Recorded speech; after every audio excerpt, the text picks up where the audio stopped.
in 1962. It's on the front page of Le Parisien. Their headline is "They Remember," and they've collected inside a whole bunch of stories of ordinary people who lived through that war, who fought in it. People like a formidable-sounding 84-year-old guerrilla who fought in the war. When her husband was killed in it, she decided to take up his weapons and his role and fight for independence from France. She was imprisoned and tortured, she says, but she's never wondered if that was the right thing to do. She knew that it was. They talked to people like Algerian soldiers who were enlisted in the French army and then had to flee Algeria after the war because they were worried they'd be persecuted. And French families, people who had to flee Algeria as children, having grown up there, they suddenly had to put everything they owned into one suitcase and leave overnight after the ceasefire because they were so worried they would be persecuted. So the paper points out this period of history is still a bit taboo in France. It's not really taught in schools.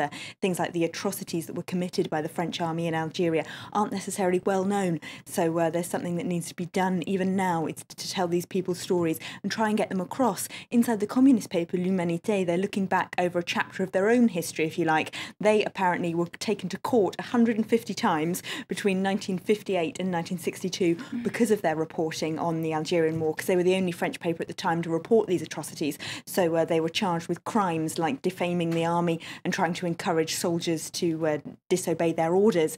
But the paper says it's one of the proudest episodes of their history now. Certainly a very emotional story. What about the present day? Left party leader Jean-Luc Mélenchon held a very successful rally in Paris yesterday. He did. He stormed the Bastille, as L'Humanité puts it, the communist paper, on their front page. They reckon that there were 120,000 people in the Place de la Bastille yesterday. Might seem enormous, but I was there and I can tell you could hardly move in the square.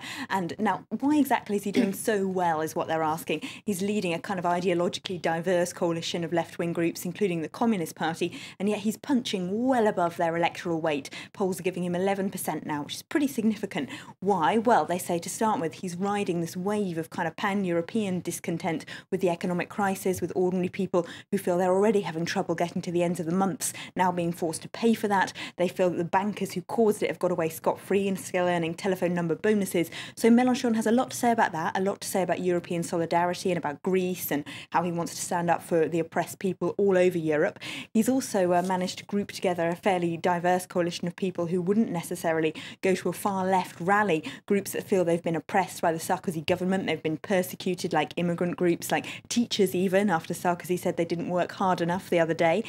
They've all been rallied to the left. And in France, of course, there's also this tradition of what they call la France du non, those who voted no to the 2005 Lisbon Treaty, those who've long believed that Europe might impose too much liberal free market dogma on the French economy, who don't want it. And of course, with the recent budget treaty, that's exactly what seems to have happened. So that's also what's made the French angry, and it's turned them towards this far-left candidate. And what else did he touch upon in his speech, Elena? Well, as I said, he's known for sort of economic themes, social justice, and also fighting racism, taking the fight against xenophobia to Marine Le Pen's own white working-class voters. But as Libération points out today, Mélenchon has made himself a place, is their headline. But inside, they say, what's interesting is just the wide range of issues that go beyond social justice that he talked about yesterday. Abortion rights, gay marriage, things he wouldn't necessarily associate with the hard left. So he's really broadening his appeal. Everyone was there, from students to the young unemployed to grannies who'd never been to a rally before, they say. But in their editorial, they ask if all those people will really actually vote for him, or if they're just trying to salvage their left-wing consciences, and then when they actually get into a voting booth on the 22nd of April, will they actually vote for the more moderate left-wing candidate, François Hollande? It's a good question. What about, you said he's surged in the polls, he's now at 11%, so does he pose a risk now to socialist candidate François Hollande? That's certainly what right-wing paper Le Figaro thinks. Look at this, they've got Mélenchon pushes Hollande left as a headline. Now inside they say that it's partly Hollande's fault that Mélenchon's doing so well, because he's not charismatic enough, his policies are a bit blurry. At least with Mélenchon, you know, they say that he's against free market economics. With Hollande, you're not really sure. It depends what day it is, whether he's for or against. So what people want is some more clarity, and that's what Mélenchon's bringing them. Thank you very much for that update. That was our press reviewer, Elena Casas there. And in our focus section,